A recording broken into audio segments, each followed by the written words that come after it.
O 8, riqueza, poder. O número 9, perfeição. Aquele era um momento que dizia respeito à família.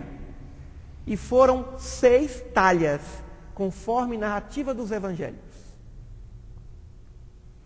Não tem ali nenhum versículo nos evangelhos de Mateus, Marcos, Lucas e João que poderíamos dizer, isso aqui é por acaso. Isso aqui é interpolação. Não há interpolação. Não há acaso. Todo versículo, cada versículo dos evangelistas tem uma razão, ou muitas razões lógicas de ser. Não tem nada ali por acaso. Não tem nada ali que alguém pudesse dizer, isso aqui é coisa, invenção. Existem muitas razões. E quanto mais nós estudamos, percebemos que não conhecemos nada. Jesus é o grande mistério a ser descoberto no 3º milênio. Foram 6 talhas. E vejamos o que ele fez. Tocando-as, pediu para que alguém bebesse. Ele não bebeu. E ele que era o Senhor, nesse exato momento, o Senhor do milagre, o Senhor do sinal, o outro bebeu e viu que era vinho. Vejam o que ele fez. Ele poderia ter dito, pode distribuir. Ele não fez isso. Entregue primeiro para o chefe do banquete, o chefe do cerimonial, para ver se ele autoriza distribuir esse vinho. Olha a humildade. E levaram a taça de vinho para o chefe do banquete. Ele tomou e disse, eu não entendo. Não entendo essa lógica. O bom vinho vem primeiro. Porque se toma o vinho de primeira qualidade, com o tempo, o bebedor vai perdendo o gosto. Quando vem o vinho de segunda qualidade, ele nem percebe a mudança. É a técnica. No entanto, eu estou vendo que o bom vinho está sendo servido depois. Jesus não poderia ter colocado o vinho de segunda ou de terceira só para disfarçar? Não. Se tem que ser o vinho, vamos fazer da melhor qualidade. E tem gente que duvida, como se não fosse possível se trabalhar com as células. O ouro está no ar. Partículas de ouro estão aqui em nossa volta. Se chegar um médium aqui, materializa barras de ouro. Quanto mais transforma água em vinho. Que lógica é essa?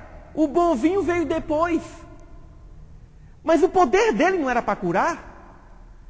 O poder dele não era para fazer coisas mais interessantes? Transformar água em bebida? Para todo mundo ficar com bebida no cérebro? Jesus não veio para transformar água em vinho. Esse sinal é uma simbologia. A água simboliza a vida. E o vinho, a alegria de viver.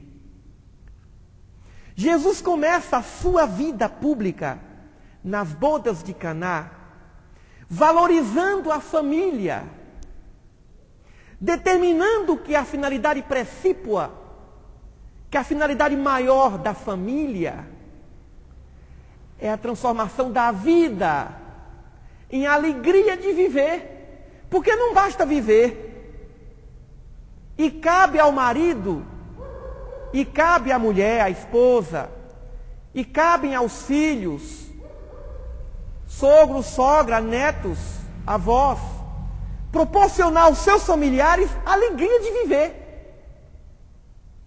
Transforma a água de cada um, a vida de cada um, em alegria de viver, porque o vinho simboliza a alegria de viver. Então Jesus não transformou água em vinho. Jesus ali transformou vidas.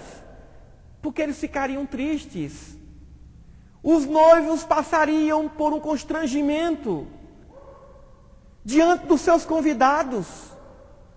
Ficariam tristes. Jesus se preocupou com a tristeza deles. Mas que coisa mais triste, deixar esse casal, esses noivinhos aqui, sem ter o que oferecer aos seus convidados. Essa é a lógica de Jesus. Não foi apenas para atender um pedido de sua mãe, foi para atender um pedido do seu pai. Porque ele não podia deixar que aquele casal que se amava, que aquela família unida que comemorava aquela festa, passar por um vexame dessa natureza.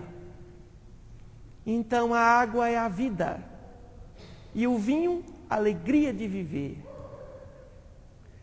É uma lógica superior, é uma lógica contundente, uma lógica poderosa, plausível.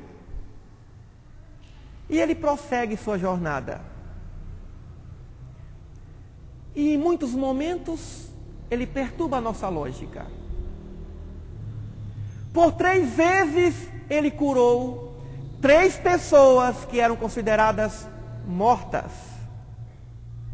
As 3 ressurreições do Evangelho. A morte aparente.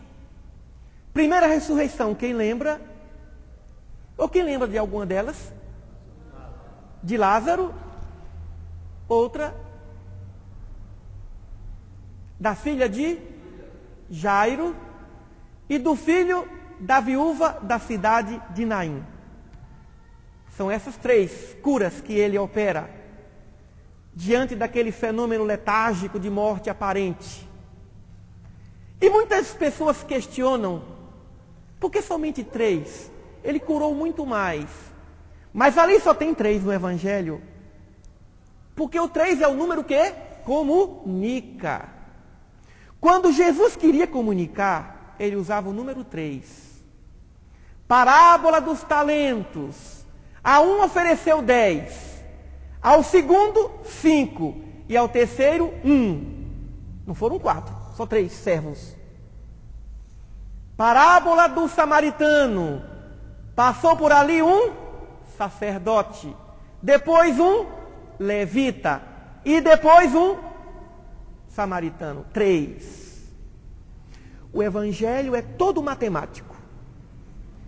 É um sistema computadorizado perfeito.